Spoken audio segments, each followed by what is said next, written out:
Assalamualaikum warahmatullahi wabarakatuh. Perkenalkan, saya Aminanda Surya dengan NIM 22002161. Baiklah, saya akan mempresentasikan materi tentang Public Relations dengan dosen pengampu Dr. Hanif Al-Fatri. Yang akan saya bawakan adalah tentang fungsi, tujuan, dan ruang lingkup public relations. Baiklah, pertama-tama, apa yang dimaksud dengan public relations? Definisi public relations (PR) atau hubungan masyarakat humas adalah suatu proses yang bertujuan untuk menanamkan citra positif perusahaan kepada publik. Di dalam public relations artinya dilakukan beberapa kegiatan seperti menanamkan pengertian, menumbuhkan motivasi, serta menciptakan opini dan partisipasi publik. Adapun kata publik pada public relations yang artinya sasaran dari PR yaitu sekumpulan orang di dalam maupun luar perusahaan yang memiliki kepentingan dengan korporasi tersebut. Pada penerapannya di perusahaan public relations adalah hal yang membutuhkan seorang praktisi untuk menjembatani kegiatan ini dengan pihak terkait. Jika dilakukan dengan tepat, hubungan timbal balik yang dibangun bersama para stakeholder bisa membantu tercapainya tujuan pribadi, organisasi, ataupun perusahaan. Nah, sekarang kita masuk kepada fungsi public relations. Ada beberapa fungsi. Yang pertama ada fungsi public affairs. Fungsi public affairs dari Humas berkaitan pada bagaimana membangun keterlibatan yang aktif dengan pemerintahan dalam berbagai kebijakan umum. Secara sederhana, kegiatan ini juga disebut dengan melobi, baik itu dalam bentuk mempromosikan maupun menolak undang-undang atau peraturan pemerintah. Yang kedua, ada fungsi publicity. Fungsi dari public relation adalah melakukan publisitas atau menanggapi ketertarikan publik terhadap perusahaan melalui media massa yang menjadi mitra. Fungsi ini bertujuan untuk menyampaikan berbagai pesan terencana agar publik tidak tertarik dengan perusahaan. Yang ketiga ada media relations. Dari penjelasan fungsi yang tadi dapat diketahui bahwa public relation adalah kegiatan yang membutuhkan media massa sebagai alat komunikasinya. Maka dari itu, praktisi public relation perlu melakukan berbagai kerjasama dengan media demi kepentingan perusahaan. Selanjutnya ada fungsi marketing communication. Fungsi public relations adalah memadukan kegiatan pembangunan citra dengan aktivitas pemasaran. Harapannya tidak hanya untuk mengubah persepsi masyarakat terhadap perusahaan, tapi juga meningkatkan penjualan produk. Yang kelima ada fungsi financial relations. Pihak penanaman modal yang memberikan dananya kepada perusahaan adalah aset penting dan harus dipertahankan. Oleh karena itu, peran public relations yang bisa menciptakan serta menjaga kepercayaan mereka dan sangat dibutuhkan. Selanjutnya ada fungsi research. Kegiatan utama public relation erat kaitannya dengan publik. Oleh karena itu, orang yang bekerja sebagai public relations juga memiliki fungsi untuk riset perilaku publik atau yang lainnya.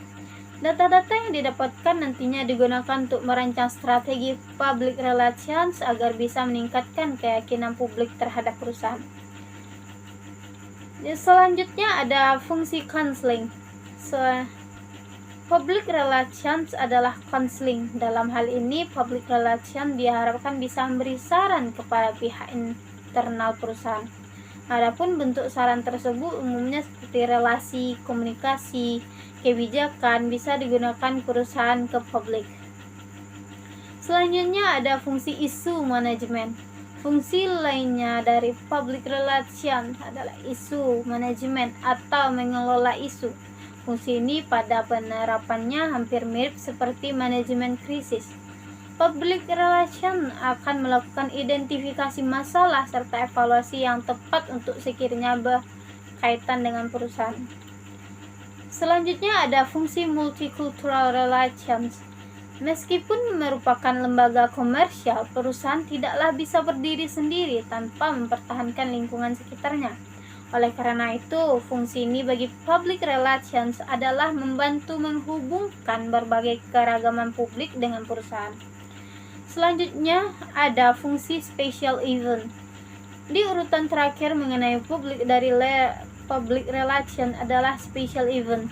Fungsi ini membuat public relations kerap menyelenggarakan acara khusus agar publik tertarik pada perusahaan maupun produknya. Nah, adapun dari pendapat-pendapat para ahlinya, dari Onong contohnya 1998 mengemukakan bahwa fungsi PR atau public relations meliputi ada 4 hal. Yang pertama ada menunjang kegiatan manajemen dalam mencapai tujuan organisasi. Yang kedua ada menciptakan komunikasi dua arah secara timbal balik dengan menyebarkan informasi dari perusahaan kepada publik dan menyalurkan opini publik pada perusahaan. Yang ketiga ada melayani publik dan memberikan nasihat kepada pemimpin organisasi untuk kepentingan umum. Yang keempat dan terakhir ada membina hubungan secara harmonis antara organisasi dengan publik, baik internal maupun eksternal.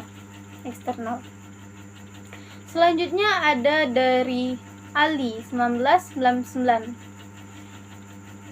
Ada 5 poin, yaitu pertama, memberikan penerangan yang berkaitan dengan kepentingan organisasi dan kepentingan khalayak dengan cara-cara yang sesuai dengan zamannya.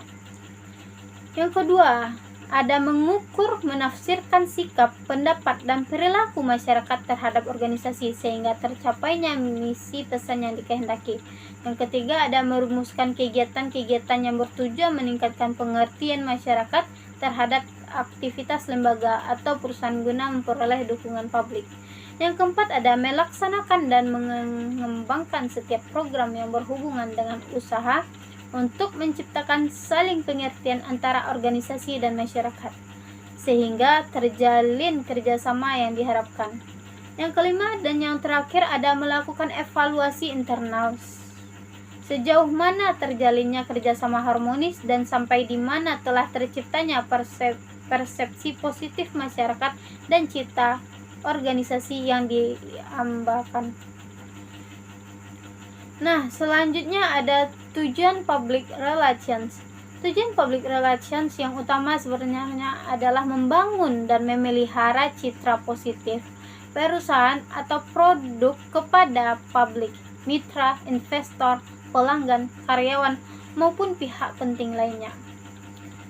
Namun, jika dirinci beberapa tujuan dari public relations, ada beberapa.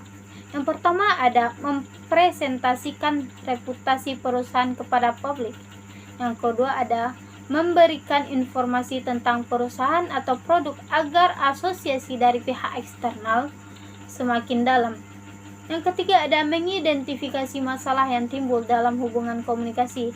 Yang keempat ada mengembangkan sinergi antara fungsi public relations dan pemasaran. Yang kelima dan terakhir ada melakukan berbagai kegiatan yang meningkatkan citra perusahaan.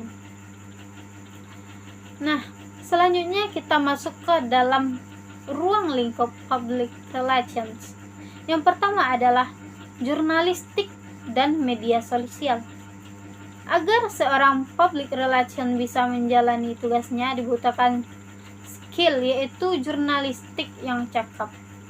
Ini meliputi penguasaan terhadap teknik penulisan berita dan reportase, artikel maupun tulisan relevan lainnya. Harapannya dengan kemampuan tersebut, praktisi public relations bisa mendukung aktivitas institusional seperti advertorial, siaran pers, maupun bentuk lainnya.